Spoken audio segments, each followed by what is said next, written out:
essa PEC 108 é um primeiro passo, e nós temos que agradecer o presidente Rodrigo Pacheco, para que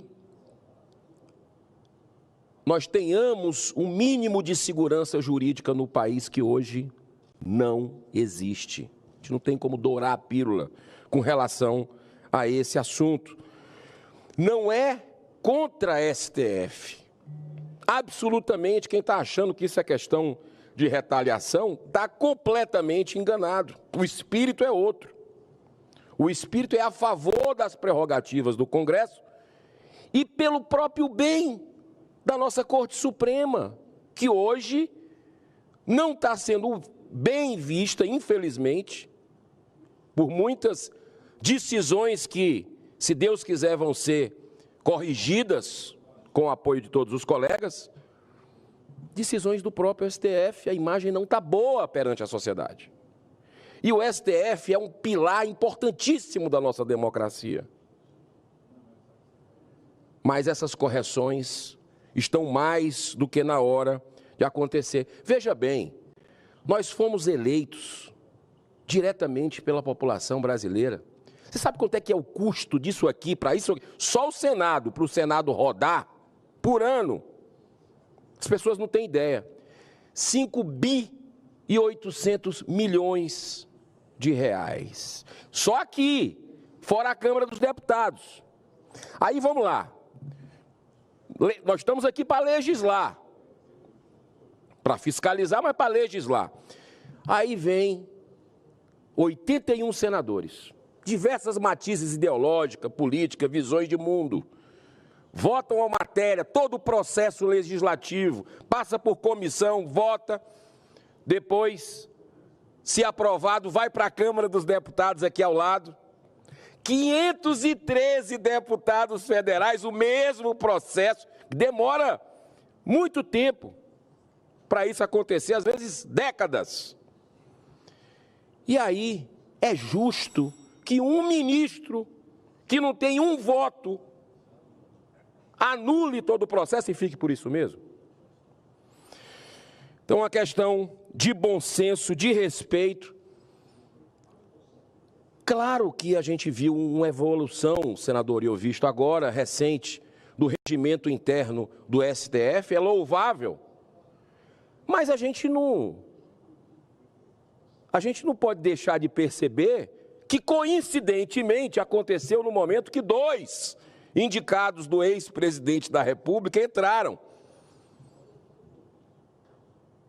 Então, para que não fique nenhum tipo de casuísmo e que não possa ser revisto por um regimento interno, que a gente possa, questão das vistas, também definir, e é isso que, se Deus quiser, nós vamos fazer. Esse projeto não é um projeto de retaliação do Supremo Tribunal Federal. Cabe ao Congresso Nacional discutir e regular o exercício da atividade jurisdicional, como já fez no passado diversas vezes. Foi até que mencionado, foi esse Congresso que editou a lei que regula a tramitação das ações de constitucionalidade, a ação direta de inconstitucionalidade, regulou também o mandado de junção, a ação por omissão de inconstitucionalidade. Então, não tem nada de extravagante ou de extraordinário na atuação legislativa desse Senado Federal, ou da Câmara, ou do Congresso Nacional. Existe uma percepção, no entanto, e isso vem de tempos, da necessidade de se resgatar o caráter colegiado, as decisões colegiadas dos nossos tribunais. Isso é baseado num velho ditado de sabedoria, né, que mais de uma cabeça pensa melhor do que uma. Basicamente isso. E quando se tem um poder imenso do controle de constitucionalidade, né, do Judicial Review, Marbury versus Madison, 1803, e toda essa tradição que vem, que nós trouxemos pela nossa primeira Constituição Republicana de 1891, e dá esse poder imenso ao Judiciário para suspender e depois declarar inconstitucional um determinado ato normativo, uma lei aprovada pelo Congresso Nacional. Esse é um poder imenso.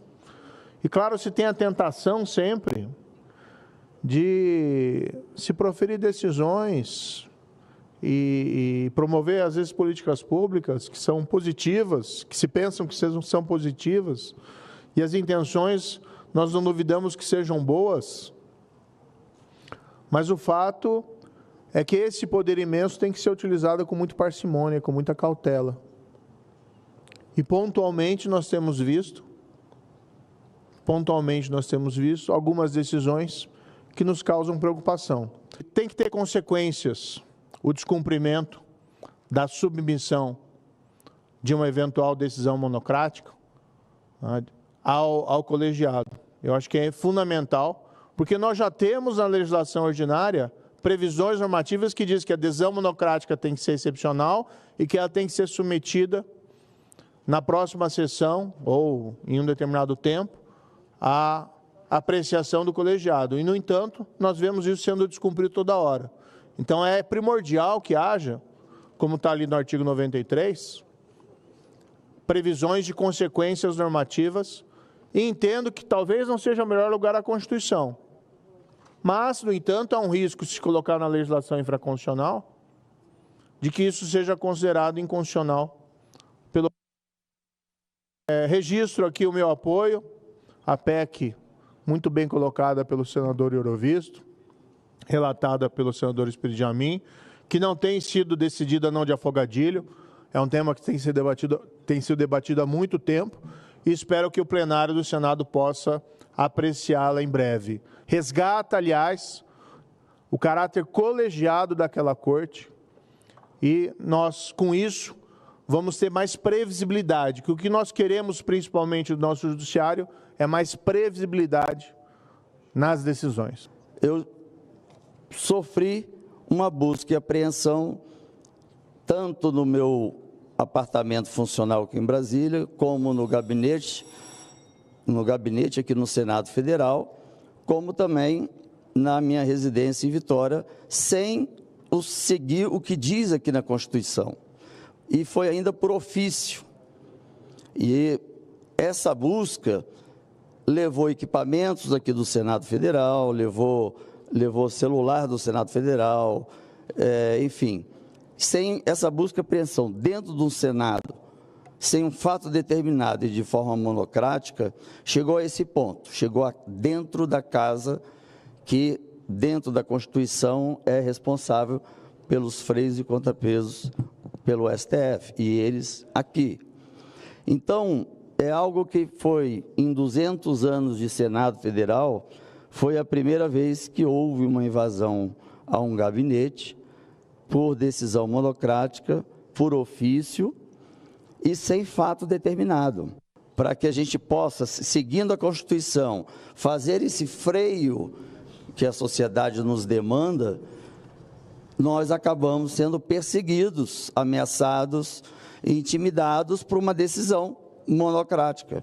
Então, apenas um único ministro fez uma decisão totalmente fora do que está na Constituição, um precedente gravíssimo, porque nem fato determinado tinha, e em 200 anos foi a primeira vez que isso aconteceu.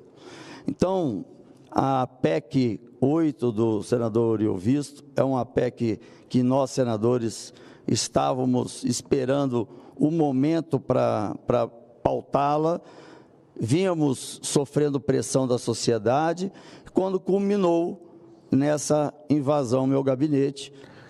O cerne desse processo, na verdade, é equilibrar a relação entre os poderes, sem nenhum demérito, sem nenhum constrangimento, sem nenhum enfrentamento.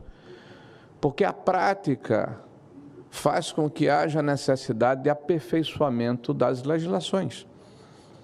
Por mais bem intencionado que seja o legislador, na hora que propõe um projeto que se torna lei, a sua aplicação, ao longo do tempo, revela a necessidade de eventuais reparos, aperfeiçoamentos. É o caso. Nós temos hoje um poder que é o poder representado pelo povo brasileiro que vota, o Congresso Nacional, o Senado e a Câmara, que tem a possibilidade de ter, por um ato de um único cidadão, por mais bem preparado, bem intencionado, bem qualificado que seja, a possibilidade de que a